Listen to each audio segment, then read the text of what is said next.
Kia ora, and welcome to another episode of the Leadership Lounge, a space for leaders in healthcare to take a bit of a breath, a pause, reflect a little and get some fresh perspective on the work that you're doing.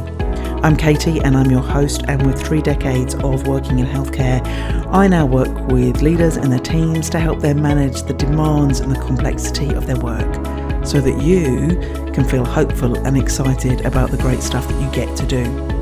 If challenge and complexity is what you are looking for, healthcare leadership is definitely the place to be right now. So this week, I was really conflicted, really challenged, right? Because there is a lot of stuff in the press and in the news around Te Aotearoa and Health New Zealand. And it was kind of like, what do I say? Where do I interject in this place? Healthcare is a political football, and that's definitely what it's feeling like right now. It's being punched around, kicked around all over the place. And for those working in public service and working in the healthcare, you can't speak up. It's kind of one of those things. You're not allowed to say that stuff. And I just want to say huge respect and acknowledgement to people who, if you are feeling frustrated and you've got your ideas and all that stuff, and you can't say the stuff because you are respectful and you're mindful of your role and the place that you play or the space that you hold as a public servant, then I just want to acknowledge that, because that can be hard and frustrating. So it is definitely getting kicked around a lot at the moment. And if you're working in it, that can be hard to listen to all the time. Secondly, it took me a while to realise that actually I'm not a public servant anymore.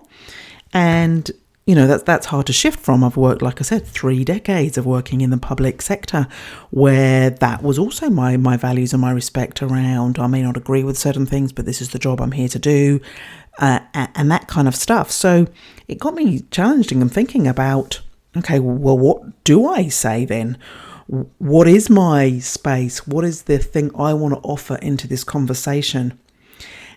And if you read my email or if you've been listening to the podcast, you'll probably get a sense that I am in that space of how do we move forward from here? How do we lift each other up?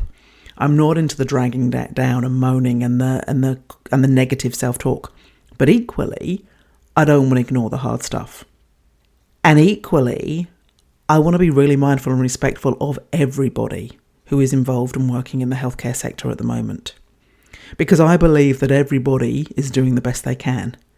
I have huge respect for them because it is hard work. Wherever you are placed right now, it is hard. And if we just stop a minute and look around, no one at some point is not handling and having to deal with some challenges. And I do believe everybody is doing the best they can. They are doing what they can with what they've got. And I also believe that there are a lot of great things happening every day in terms of great patient care being delivered, as well as innovation and improvement ideas. I bumped into someone having a coffee when I was grabbing a coffee the other day, and they were telling me about this study that they were doing, sharing about Maori healthcare and the history of it with a group of internationally qualified nurses. Now, that's an amazing thing to be doing, right? So there is a lot of great stuff out there. And there is also a lot that needs to be better. There are patients, communities we are not serving. We are not respecting or honouring those communities or those people. We are letting people down. There are staff who can't bring their best selves to work or working in an environment when they are not able to speak up or not do the work that they want to do. We've got teams and people that are so exhausted and so burnt out. We can do better. And that holding those two things is a really good example of what actually leadership is about. It's being able to hold those two ideas and hold those tensions together. So yes, there is a lot of great stuff going on, and there is a lot of work for us to do. It's this and part. And I've written about that quite a few times actually, because I think this is that thing to grapple with. It's not that we have to get into one camp or another. We can do both. So that brought me back to the point of, what did I want to say? What are the things I feel I can contribute, my years of experience, my awareness, my understanding from the people I work with and listen to, as well as my own experiences? So there was 2 things. And I have to confess, they are quite uncomfortable for me to say, and this is probably the first time I'm really putting them on record in terms of a public account of my feelings as to where we need to think about things. My first thing was this idea about healthcare being the political football that it is. We know that healthcare is a long game. We are going to forever need to find ways to deliver healthcare to the communities that we need to serve. So it's not a 3-year thing. And the fact that it is tied so strongly to politics and used as an election thing or as a political football, whatever you want to think about it, wherever you sit on the political framework, we can't make or be expected to make the changes that are needed to be made for the people that we are trying to serve in an election turnaround time. Whatever country you're in and whatever your electoral period is, we have to be able to plan for the long game. 25 years ago when I started out in nursing, and I'm hearing about we need to invest in community care, we need to do preventative work. I was hearing that back then. It wasn't sexy, it wasn't exciting, and you didn't get instant return. So it wasn't of interest to people. It wasn't something that you could put up in a political campaign and say, look what we've achieved, because you can't achieve it in that short term, that turnaround time. So my question is, and I seriously don't know the answer. This is honestly a curious question, and I have a vague understanding. So please, I'd love to hear from people who can help explain it clearer for me. But why does healthcare need to be tied so tightly to politics? A lot of things are, and it's important that there is governance and that there is direction and then there is a common goal for a country, without a doubt. So I'm not saying there doesn't need to be input and influence. And I'm just curious, as, say, like with the police, there's a connection, but it's less strong. So it's something about my question is, what could that look like? What could a less embroiled healthcare and politics system look like? And what would it take for us to do that? So what I'm saying, and I want to so jump into a movie line there of, if I'm saying anything at all, I think it's an Avengers movie. I'm not sure. I'm going to get sidetracked by that one. What I'm saying is, what do we need to do so that we can actually play healthcare as a long game? What do we need to do so that healthcare can be, and we can play it as a long game? If you're wondering where I'm getting the reference of long game from, it's probably been around a while, but the thing that comes to mind is Simon Sinek's book, which is about the infinite game. So that's where I'm getting that idea from. What game is healthcare playing, and how can we create the environment where we can actually play the long game that it is? So that's the first thing. The second topic, and I'm probably even more uncomfortable about this topic, is really about the strong voice, influence and power that medical staff have within the system. Now again, let's put this into some context. I have huge respect, love and admiration for the medical profession. I have worked with some of the most incredible, outstanding, inspiring doctors, amazing people, friends, generous souls who have amazing ideas and who are very smart. So this is not me getting down on doctors. What I need to say is that there is an imbalance in the system where there is a very strong voice and a very strong power and a differential between doctors and other professions. And if we're thinking about some of the challenges that we've got right now, we are so much stronger together. We need to turn around a little bit from our silos. And yes, there is great value. I love it when I get together with a group of nurses, without a doubt, because there's so much of our identity torn up into the shared experiences and awareness of who we are.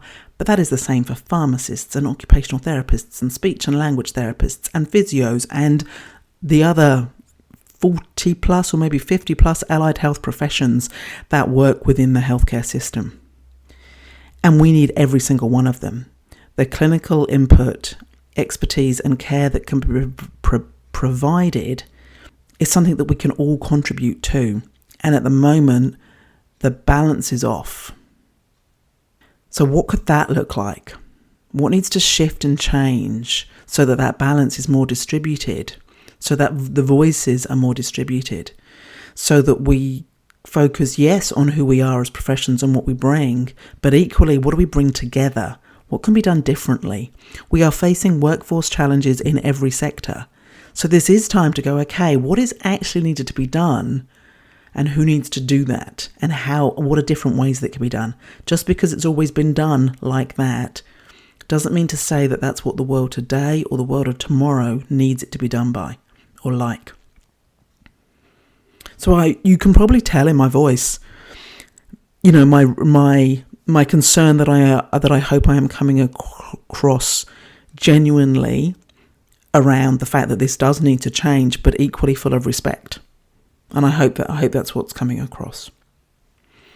So they're the two big topics that I thought really are the conversations, almost the elephants in the room, really, that I don't believe we are going to be able to make the transformational, the changes we need to make in this country until we actually address them.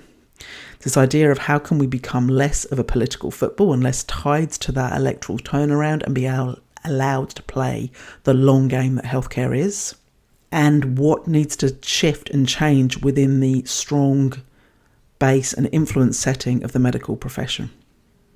So I had some thoughts about, the change so far, the promise of transformation and what's been going on, but I kind of wanted to park those for now and kind of maybe save them, maybe not. Just think about them a little bit more, and really taking up that idea of okay, so what? So what are we supposed to do right now? This is where we're at. These are the cards we've been dealt. What's our next play? And I think, yes, being clear about the game we're playing is very important, but I think the cards you've got in front of you right now. You know what's on top. You know what are the challenges and the issues facing you, because it's quite unique and quite different depending on whereabouts you are in the system.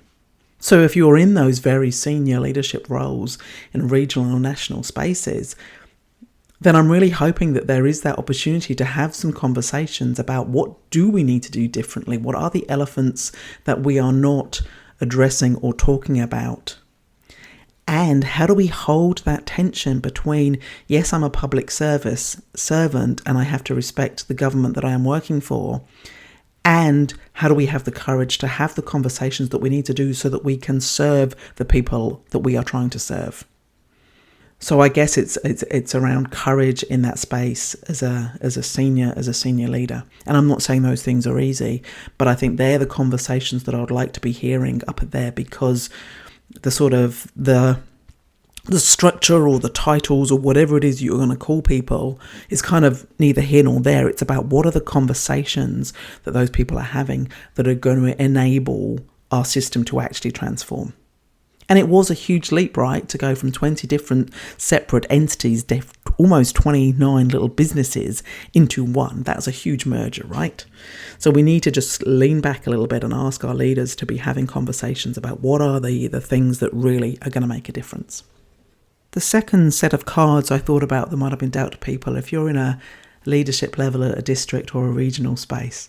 And I think that's a really interesting world, right? Because you've suddenly been pulled into the magical world of middle management, where you've got quite a lot. You've got the national teams and that space upwards to now report into. Plus, you've also got a whole load of people that are doing the day-to-day work underneath you, and you've got to walk between those two worlds.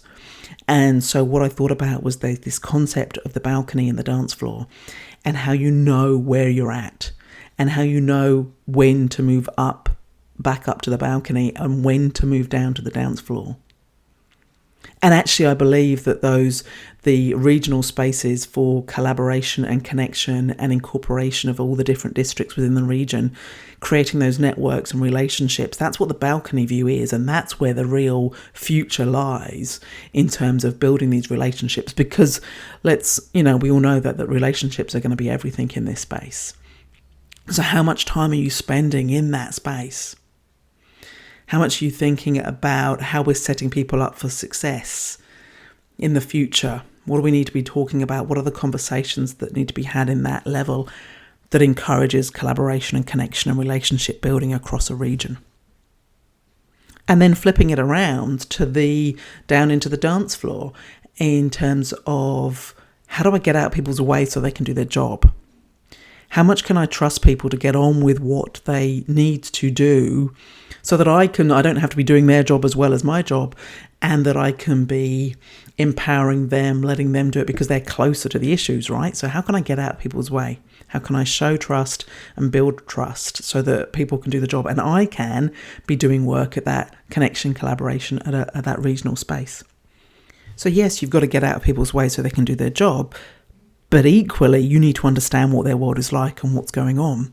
And you've got to be able to create, this is what I think gets really exciting, because you've got to create those psychologically safe spaces so that people can tell you what's actually going on, how bad it is, where they need help, where they've messed up, what's going wrong, and all the great stuff that they're doing every day. You've got to be able to set up yourself up so that they're not only telling you what they think you want to hear, but actually what is going on. So that's actually quite a lot of work to do, because you're collaborating and connecting in regional spaces, building relationships, and you're also creating this very trusted, psychologically safe space for people to be able to come to you and tell you stuff.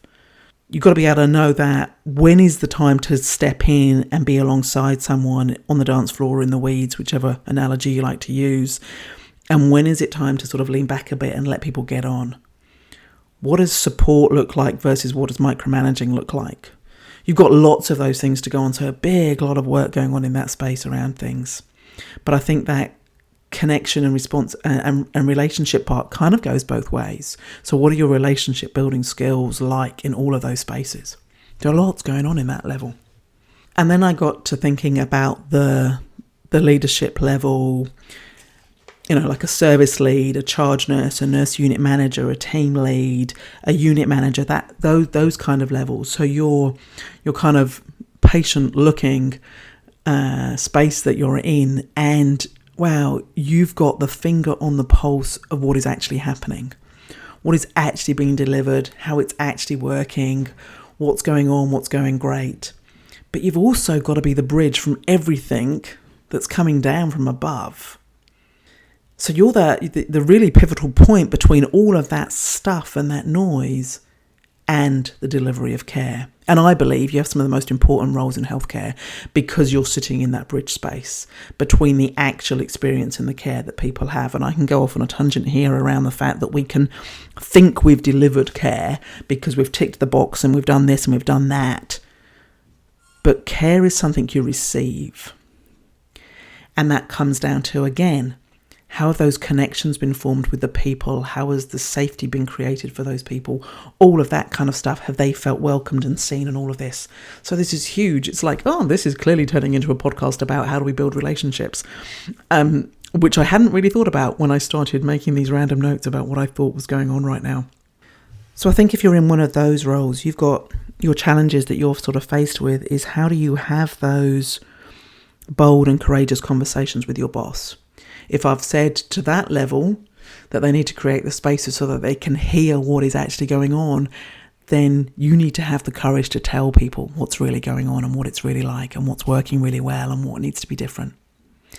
And so you need to have that boldness, determination and confidence to be really sure of who you are, what you stand for and what matters and what's getting in the way of you delivering that in whatever setting you're at. So again, about relationships, it's about demonstrating, as we talked about last week at Radical Candor, this idea of demonstrating that you care personally, but you can also challenge directly. So how do you have those courageous, bold conversations that are challenging directly? What needs to be different? But you've also got to work on with your teams so that you're also getting that information up and understanding and being creative and creating the spaces for them to try and fly with different things and try things and be able to feel confident in your trust of your staff that are delivering things. And I think the thing that gets missed at this level, and it probably gets missed at every level actually, is the idea of who are your peers around you. And I remember, and I know I've mentioned this before, that when I started working with one group of charge nurses, they shared how lonely and isolating the role can feel. And actually, it's been reaffirmed to me on several conversations over the last few weeks how important your peers are, that they are your first team.